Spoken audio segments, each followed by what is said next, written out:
Hey, good afternoon, everybody that's joined us for the Small Business Development Center and FranNet's franchise webinar series. Today's the first of the series. I'm going to give our folks just another moment or so to join us coming up on the noon hour.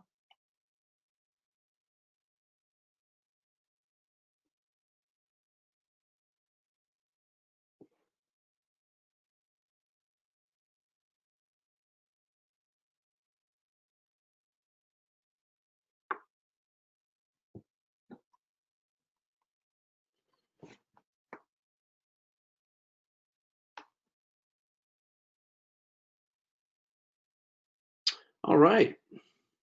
In the world of Apple, it says it's noon. So welcome.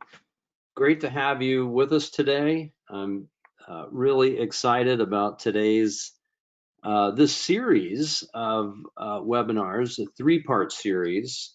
Today is the first one, which is entitled Franchise Investment in Business for Yourself, but not by yourself.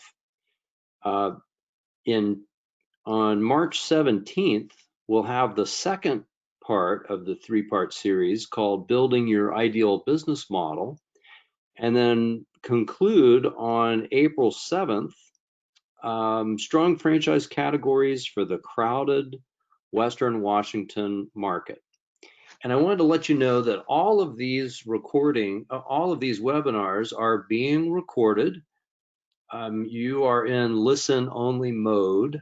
You do have an opportunity to ask questions using your control panel on the upper right of your computer, and I will do my best to keep an eye on questions as they're coming in.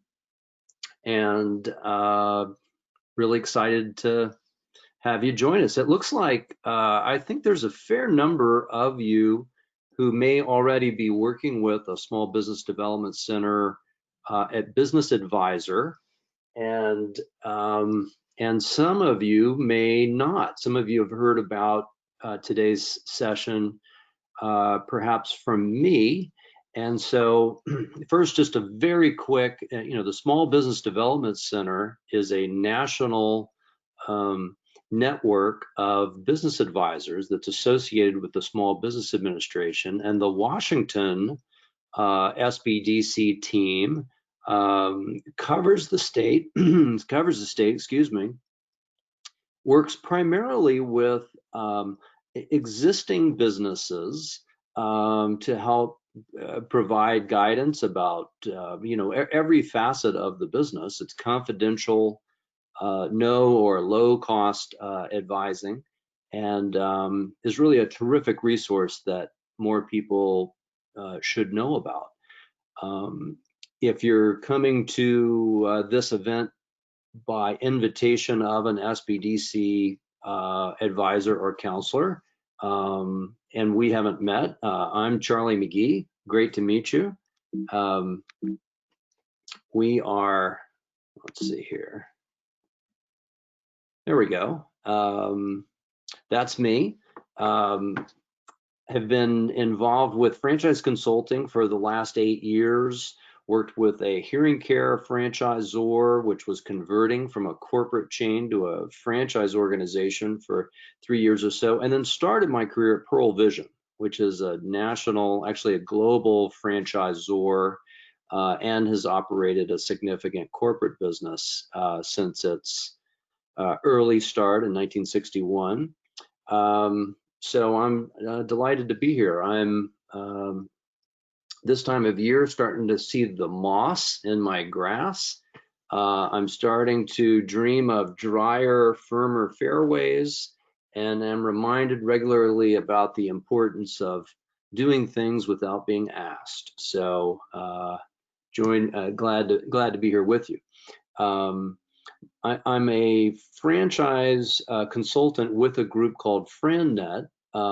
We have a national collaboration with groups like the SBDC and SCORE. And in a nutshell, we match people who want to be in business with a franchise that meets their needs at no cost. We have a client bill of rights, And here's our agenda for today. Kind of the big question, why business ownership? Why might that make sense for you? And what are your options? What are the three basic paths and some pros and cons of each? And when it comes to franchising, that's of course the focus of our discussion. What are the common myths that are out there? Maybe some that you hold, and then what's the reality of those? Where is the truth? How do you kind of go about thinking about your own situation and what type of business option and business model could make the most sense for you? We're going to cover this in, I'd say, 40-45 minutes, depends on how many questions there are, but let's get right to it. So if you can kind of close your eyes and imagine that you are the owner of a successful business, how would your life be better? What would that look like? Sometimes I think it's good to do the look back. So imagine yourself maybe 5 years from now, looking back on today, February 25th, 2020, and you think, wow, I started that business 5 years ago and it has been a total home run. What would that mean to you?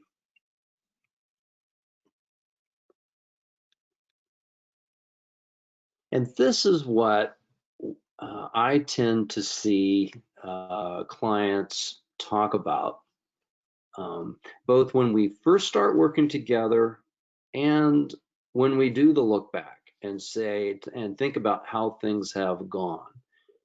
Everybody has their own unique definition of success. I'm sure you have yours. And I've combined a lot of what I hear from clients over the last 8 years and from my colleagues around the country as the real driving forces. If you're a fan of Daniel Pink, the author of the book Drive, you'll recognize purpose, mastery, and autonomy as the three big buckets of what drives people. What is it that motivates people? And you could take any endeavor and evaluate it through that lens. I think for most people, autonomy is the most significant of those three. And we can draw kind of a dotted line, I would say. Let's see if I can, oh, I'm sorry. Bear with me. There it is. Let's do a little highlighter. Okay, here's autonomy. And what does autonomy really mean? Well, there's autonomy with your time. In other words, you decide when you are going to do something. There's autonomy with your team. That is, you decide who you are going to work with or who you're going to work for. For purposes of our discussion, that might mean what kind of customers would you want to be working with, or what kind of employees might you want to have on your team. There's autonomy with your tasks. In other words, I know that I've been quoted as saying by more than one person, I hate being told what to do, and I do. So having autonomy with setting your objectives and priorities, there's autonomy with technique.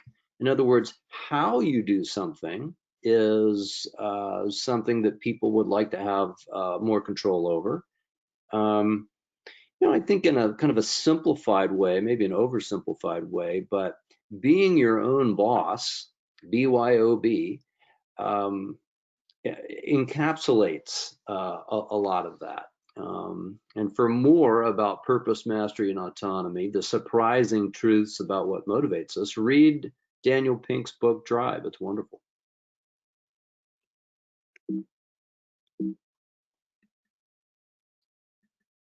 Okay, I'm gonna erase that and let's see if we can do this. Golly, what's going on here? Forgive me. Playing around with some new toys here on the. Okay, this is not working.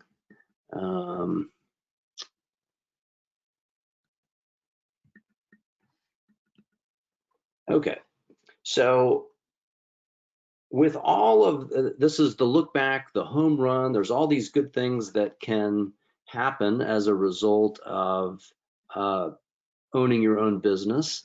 But most people who consider it, in fact, about 95% of the people who consider having a business of their own don't do it.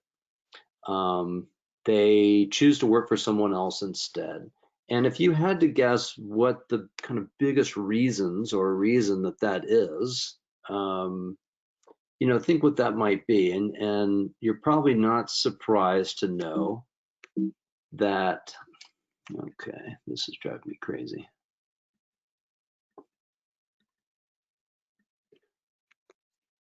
These are the concerns.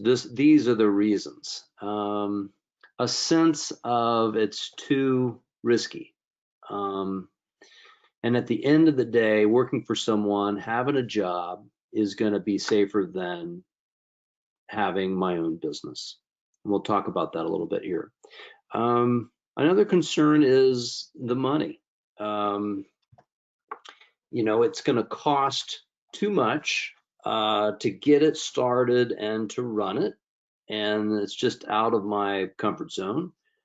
I don't know where to start, or, you know, I'm not even sure exactly what I'm looking for. I can put my finger pretty easily on what I don't want, but I'm just not sure. You know, I don't know what I don't know.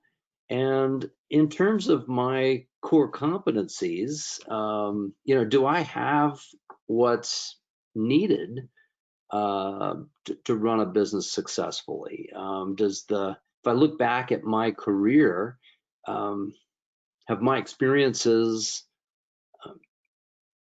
given me the tools that I'm going to need? So let's start with the idea about risk, and risk is certainly a real thing. You know, I look at it this way: for the short term, working for someone else is lower risk.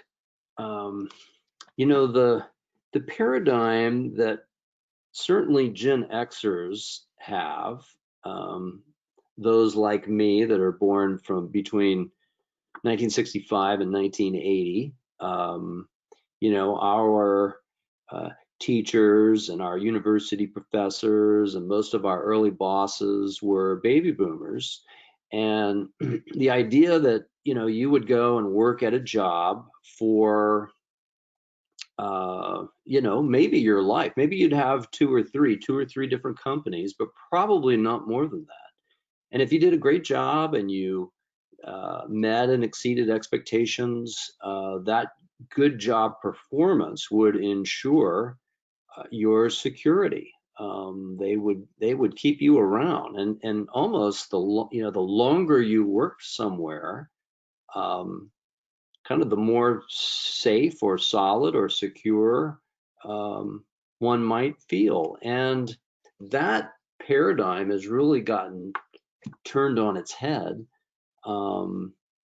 in more recent years. The millennial generation certainly has seen that, and anyone who experienced the Great Recession of 2008, 9, 10, you know, in that range, who lost a job or certainly was in fear of losing a job, I think we'll look at that differently.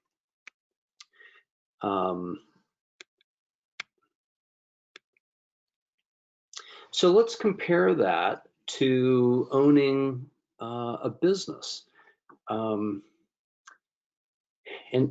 just to kind of put a fine point on the job piece, so it's low risk in the beginning, but then as you stay in a job, stay with the company over a longer period of time, the risk of remaining in that role, in that job, really starts to increase. There's a shelf life to jobs. And so the longer you're there, the more the risk goes up.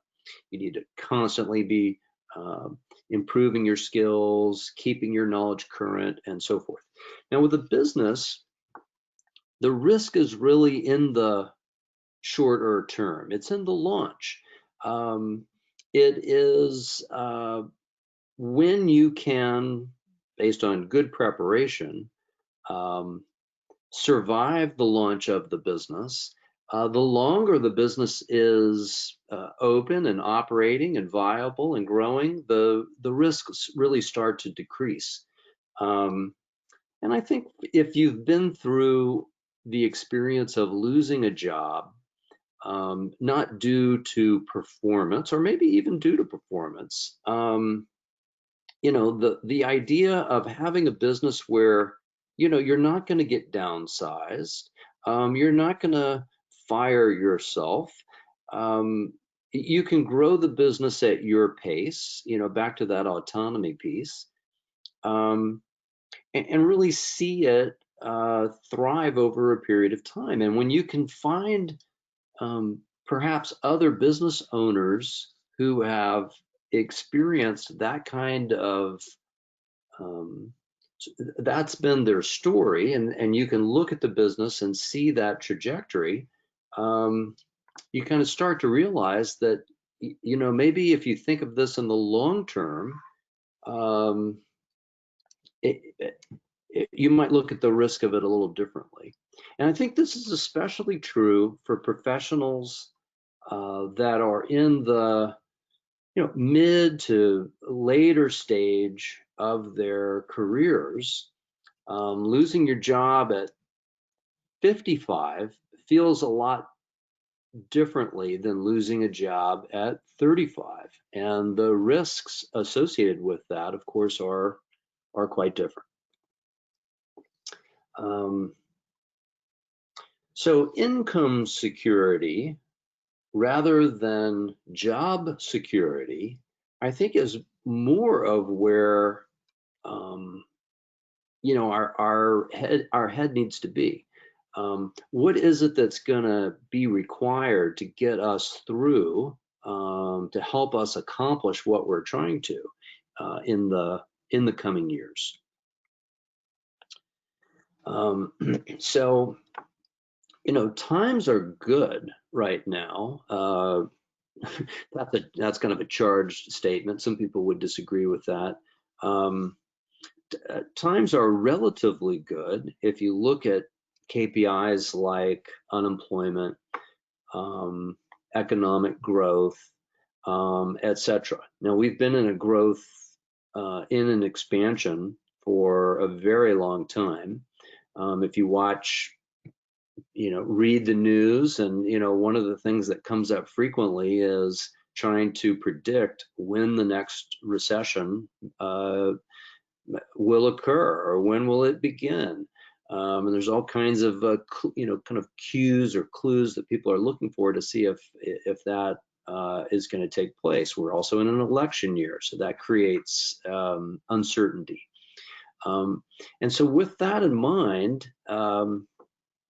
people that you know, aspiring entrepreneurs, people maybe like yourselves that are thinking about becoming a business owner or starting a new business or an additional business, are kind of, you know, are smart to keep an eye on certain market characteristics. For example, regardless of what's happening with the economy, people still want the best education for their kids that they can get.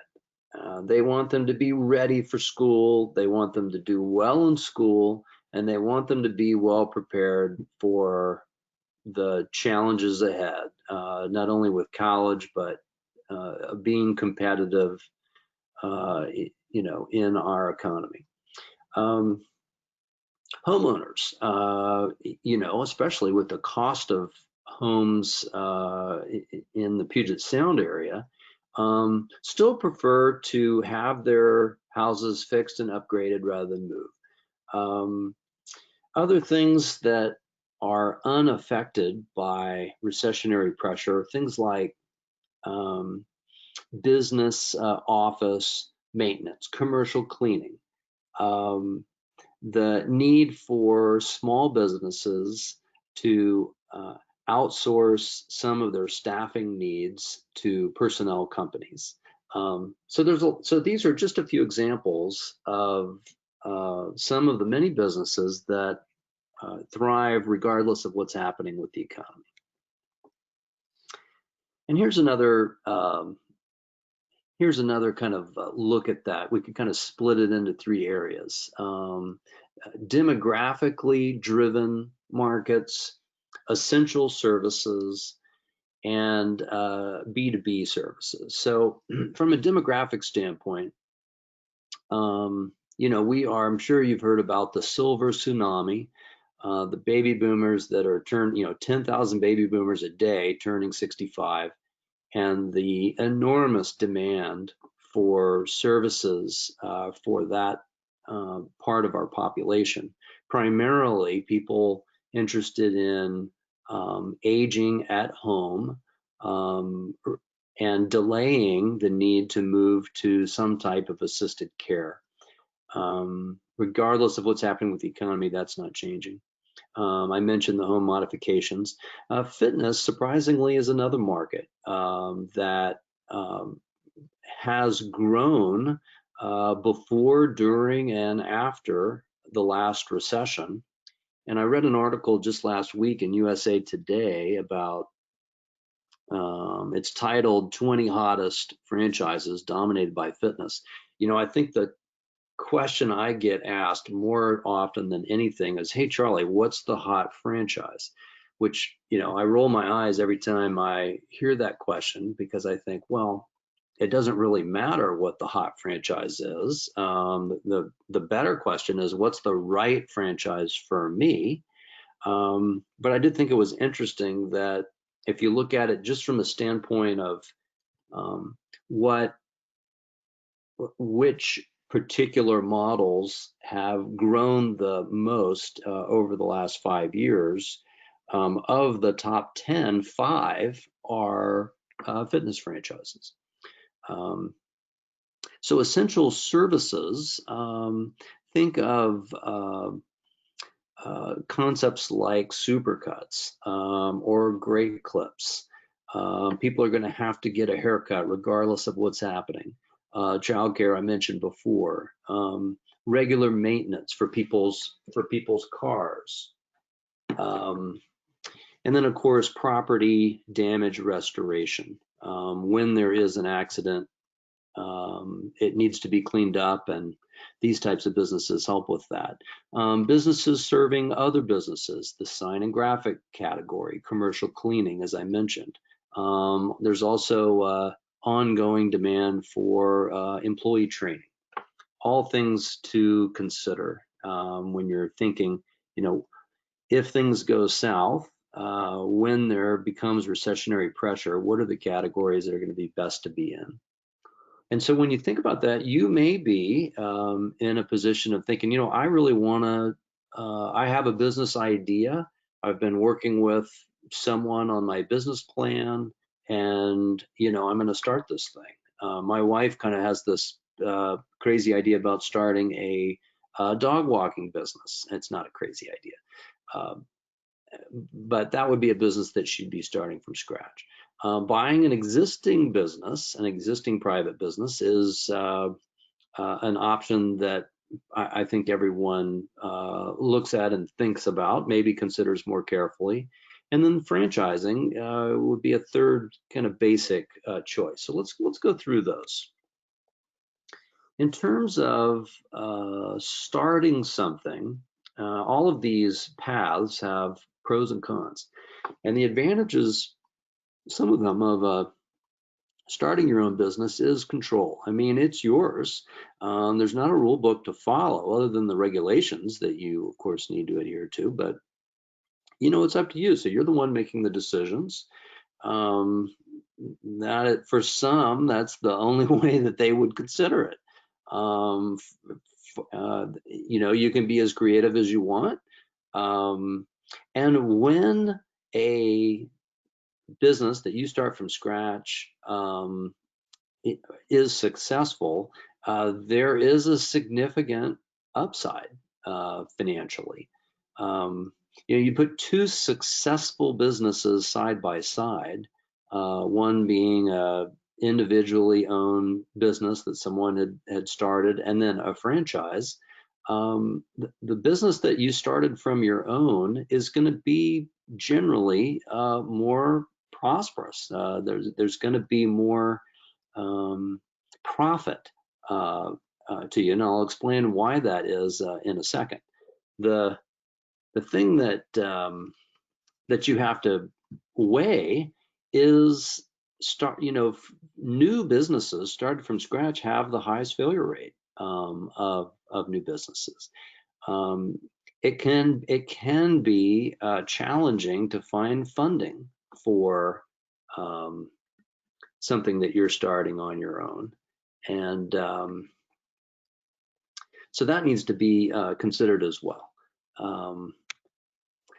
For buying an existing business, I think this is an interesting play depending on your financial circumstances. I think it only makes sense to buy an existing business that has good cash flow. If a business is losing money, that on its face is a bad proposition. But a business that has good cash flow, conceivably, has built goodwill in the community and in the marketplace. You have some, 3 years of tax returns and income statements to review. Depending on your own background and your appropriateness for owning that particular business, could be attractive to lenders, certainly more attractive than starting something from scratch. Trained employees and existing systems are generally important factors in a business that has good cash flow and that has growing revenues. In terms of acquiring the business, sometimes owners are willing to finance some or a portion, or back during the recession, there were a lot of business owners that were willing to finance all of it because lending had basically frozen. Now, that's not the environment we're in today, but a lot of times banks like to see sellers have a part of the proceeds from the sale are held back and are collected by the seller after the bank gets paid, and that kind of keeps a little skin in the game for the seller to make sure that that buyer has been successful. All of those advantages, if flipped around, if missing, or in a different scenario, could be a real challenge for buying something that's existing. You have to look at kind of the diversity of the customer base. Is there one big customer or account, if lost, would doom the business? If you're using financing, getting a loan for the business, there's going to be higher debt service. When you buy an existing business that has good cash flow, you generally are going to pay for that cash flow. It's lots of different ways, kind of back of the envelope, to estimate what a multiple might be for an existing business. And for small businesses, let's say, that have a EBITDA of 500,000 or less, that multiple might be 3. Things to consider. I think when you look at an existing business and you think, gosh, this is going well, if I acquired it, how might I be able to strengthen the business or grow it And how dependent would that be on the existing team, the existing employees? You know, if I lost a couple of the key employees, how detrimental would that be to the business? And I think a follow-up question would be, how strong are the systems, and is the business run on systems and processes, or is everything in everybody's head and not necessarily system driven? So that would be an important thing to consider. And then a franchise. So you have some branding. You're plugging into a proven system. Now, let me just say this at the outset. These are huge generalizations, and I'm oversimplifying it just by need. But a strong franchise, there's thousands of them that are out there. A strong franchise, you will find these advantages. Training, meaningful training and support at the beginning, in the middle, and throughout your relationship with the franchisor.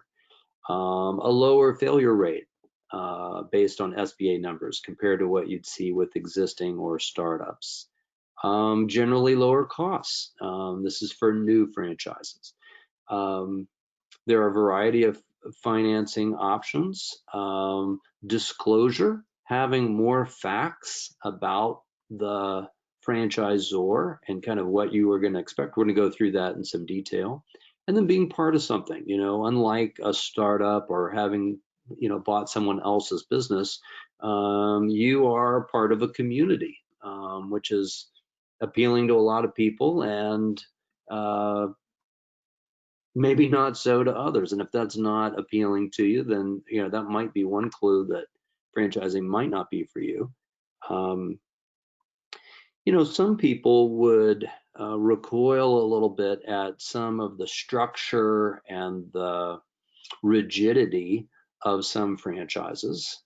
They would really feel kind of boxed in by that. Others would embrace it as guardrails and a way to manage risk.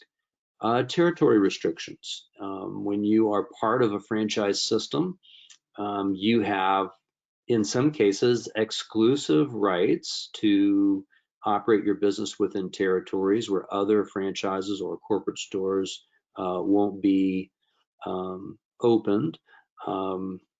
If you have your own business, of course, you don't have a territory restriction. There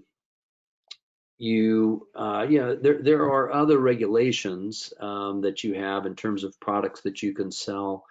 The ongoing royalties that you'll pay to the franchisor, even years later when you're open and operating and may not feel like you need as much support as you did in the beginning. It's important to be realistic about that from the beginning. And when you are ready to exit the business and somewhat prepared to have someone else buy your business, that buyer is going to have to be approved by the franchisor. And some people might see that as a disadvantage.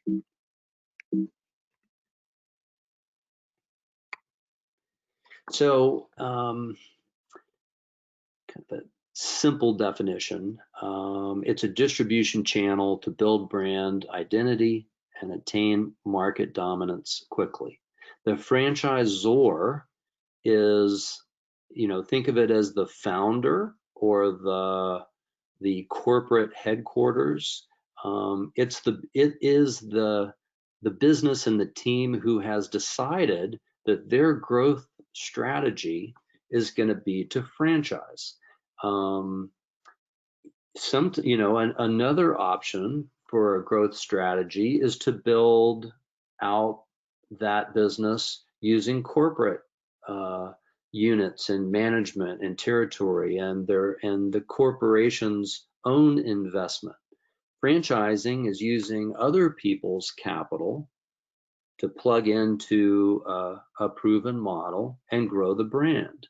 The franchise operators or franchisees are the individual unit and territory business owners. They are, think of it as in partnership with the franchisor.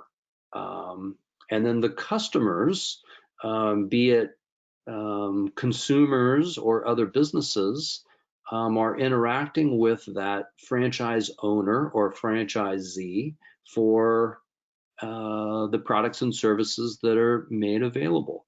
Most customers don't even know if the business is a franchise or not. So that's kind of what it is. It's a trade-off. You get branding, products, systems, and support and training for the use of those systems. It's a way of doing business, a recipe, if you will. And in exchange for that, for the right to do that, you pay an upfront fee, franchise fee. Generally, when a franchise agreement is signed in the state of Washington, if a franchisor is a deferred franchisor, then that franchise fee is going to be paid when the business actually opens. And so it just depends on that franchisor's status. But either way, once the business is open and going, you're going to pay ongoing royalties. Usually that is a percentage of the business's revenue, and sometimes it's a flat dollar amount that is not tied to revenue. Franchising is a regulated industry federally by the Federal Trade Commission. In Washington, the Department of Financial Institution helps or provides some oversight to the franchise industry. For instance, franchisors who register to develop their business in the state of Washington, something they have to do on an annual basis, submit their disclosure document. It's called a franchise disclosure document, or FDD, and for review and approval. And each franchise concept's FDD has some similarities. There's some basic items that are included in or required in all. And so here's just a few of the things that you would find in an FDD. First, some information about who is the franchisor. How long have they been in business? Have they had bankruptcies? Has there been any litigation? If there has been litigation, what's the nature of it? You'll see things about the costs of the business. In other words, for example, in the item 7, where it describes the investment, how much is it going to take to get the business started? Not just with the franchise fee, but the other initial costs that a new franchisee would experience. The working capital, they're required to list 90 days of working capital. And it's important to understand that some businesses are going to take longer than 90 days in order to reach most I would say are going to take longer than 90 days to reach a cash flow positive position. And so the working capital that you need is often in excess of what's shown in the FDD. There will also be a description of the royalties and whether that's a percentage of revenue or a flat dollar amount. It's important to note that the royalties are not tied to the profitability of the franchise. It's tied to the revenue of the franchise. And so when you're evaluating an option, you need to recognize that that's going to be a line item cost on your income statement when you're evaluating an opportunity, and is due. It's an obligation of a franchisee to the franchisor, whether the business is profitable or not. The franchise agreement is also a component of the FDD, which describes in detail the rights and obligations of both parties, of the franchisor and of the franchisee. And if you've never read an FDD or looked at one, I'll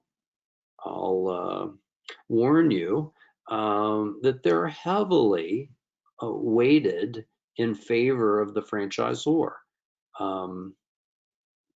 There's a lot of reasons for that, but basically it's to protect the system. But it's a tilted field, no doubt about it. I also think it's important when you are strongly considering a franchise to have a franchise attorney review that for you. There's description of how a franchisor deals with territory, whether it's an exclusive territory or, you know, what are kind of all the rules around that. Current and past franchisees are listed in the FDD, and I'm going to talk about validation here in just a second. Financial performance representations. The franchisor may make these representations, and they may not. For a prospective franchisee, a candidate who is evaluating or considering a particular franchise, the franchisor is limited in terms of what type of what they can share with you about what you should expect financially from the business. They are restricted from making comments or representations that are not in their FDD. Financial statements of the franchisor, you can see what kind of financial position they're in, as well as their management policies. And very importantly, when it comes to renewals, to terminations or transfers, what are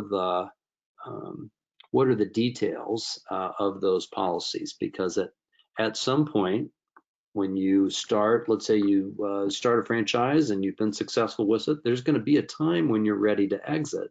And so you need to understand what's going to be involved in that process. One of the real advantages of franchising compared to other business models is the amount of research you can do when it comes to how the franchise is performing. You know, like I said before, the current and past franchisees are listed, and any of them can be contacted.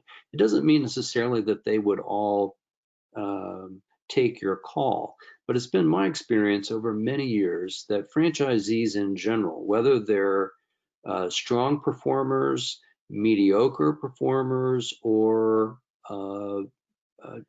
struggling, challenging performers, or maybe someone that's exited a system, they're generally fairly candid and generous in sharing their own experience. You have to appreciate that that's one person's experience, but if you talk to enough people, you can really start to get a sense of what's happening in that business beyond what a franchisor is telling you or suggesting. And I think most franchisors and franchise development people, you know, are good people and are really trying to find qualified candidates, share realistic ideas about what the business is and what it can do for people. And you need to, you know, make sure that you're doing enough of your own homework to validate that. Semi-absentee ownership, I throw this in there as a slide because it comes up so often in conversation. It can be a way of owning a franchise in addition to other activity, and that might be a job, it might be another business. It basically means that a manager, another leader, is going to really be operating the business on a day-to-day basis. And as an owner, you're not absentee, you're not just an investor. You would be leading that manager, often using virtual leadership, but every business is a little different, and you always want to talk with, if you're considering a semi-absentee business model, you want to talk with enough other franchisees in that system who are successfully operating the business in a semi-absentee way. They have a full-time corporate job, they're doing this on the side. You really want to understand how many hours a week are they spending in the business and what have been the challenges associated with it. But when it works, it can be a way to generate additional income stream. Maybe you're preparing for your kind of corporate off-ramp, transitioning to not retirement, but just kind of the next phase of life. It can be a way of involving adult children or a spouse. And there are serial entrepreneurs out there who have multiple businesses. I met with someone just last week whose mentors fit that category, and her vision is to own multiple scalable businesses, and so that's kind of where our focus is. It does generally mean it's a higher investment. It's generally based from a location. You have to consider the compensation necessary to have the right manager in place, and what marketing is going to be taken to drive that business. The frequent segments you find semi-absentee ownership in is hair and beauty, fitness, wellness, food. So the first myth of franchising is that it's really just fast food and retail. Not true. 90 different industries are actually, in excess of that, are represented. I just saw there's 16,408 franchise establishments in Washington for this year. Franchises succeed because of the quality of the product. I throw McDonald's out there. All of us at one time or another could have made a better hamburger than McDonald's, and that's not why it's become what it's become. It's the systems for marketing, sales, operations, accounting. And yes, there is more emphasis than ever these days, I think, across all businesses on quality, but it's the system. Another myth: successful franchises emerge in new industries with no competitors. Actually, it's the industries that are fragmented, that have been around for a while, are the ones that are so ripe for successful franchising. Competition indicates that there's demand for the service or the product, and competition is something to really look for, not to try to avoid. Franchises are expensive, and some are 20% over $500,000. And I think because there's so much association between fast food and franchises, and fast food franchises are among the more expensive options, this is where people's, I think, perceptions get maybe a little off base. There's a lot of businesses that are under that $500,000 mark, and plenty that are under the $250,000 mark that can be grown into big businesses.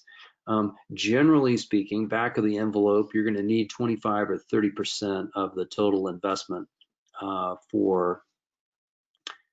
in cash, and can find funding for the balance. Funding sources tend to come from personal savings, from friends, from relatives. Home equity line of credits have been used a lot over last year's, seller financing, SBA loans, and ROBS programs, where you can roll over for a business startup past retirement accounts. It's not a loan, it's actually an investment in a business, and there's more detail that you can get on that. Finally, high return, or myth number 5, high return requires a high investment. And it's just not true. It kind of gets back to, if you can find the right business for you, and let's say you have some good business development acumen, you've had some experience in sales, building relationships. There are a number of service businesses that are lower overhead, that don't necessarily involve a commercial lease, that have track records of being quite lucrative. Whereas a location-based business, an inbound retail business that is certainly at the top of the investment continuum, particularly for Western Washington. We're going to talk about this more in session number 3. That could be a very challenging environment to be in at this time. So you have to kind of peel it back. Finally, industry experience is required. No, not required. What franchisors are really looking for in their recruiting of their next successful franchisees is someone that has business and management skills, is great with people, has good communication skills, and can implement and execute a proven system. So that's really more of what they're looking for, not particular category experience. So looking at the clock here, we're at 12:50. I know in the description of the program, we said it was going to be an hour. I estimated 45 minutes. I'm already 5 minutes over my own estimate. But I want to re-emphasize that this is part 1 of 3. In part 2, we're going to recapture a little bit of what we talked about, but get more into how do you find something that's going to be a great fit for you? What are the elements that you would want to consider when you look at your own career and your own job history, the things that you enjoy, the things that you're good at, and then what it is that you're trying to accomplish? That is really the method for finding something that's a good fit for you.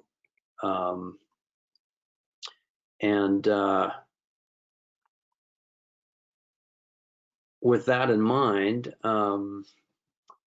you are going to be asking yourself, as you're kind of coming up with your ideal business model, is this going to be in a franchise system? And if it's in a franchise system, I'm going to be paying royalties. And is that something that I want to do? Recognize that good franchisors lose money in the short term. There's smaller royalty payments. Most royalties are based on percentage of sales. And as businesses are just starting, of course, they're smaller. And the franchisors spend more time and cost and support for new franchisees than they do as they mature. The winner for the franchisor is that growing, long-term, successful franchisee. That's where the investment for the franchisor really kicks in, which translates as this really is a win-win endeavor. It's a win-win arrangement when it's done right. And you look at really successful franchisors, that's a win-win arrangement between franchisee and franchisor. So with that in mind, I'm going to thank you for your time this afternoon with our first session. And I'm looking forward to having you join us for part 2 on March 17th at noon, building your ideal business model. So thank you very much.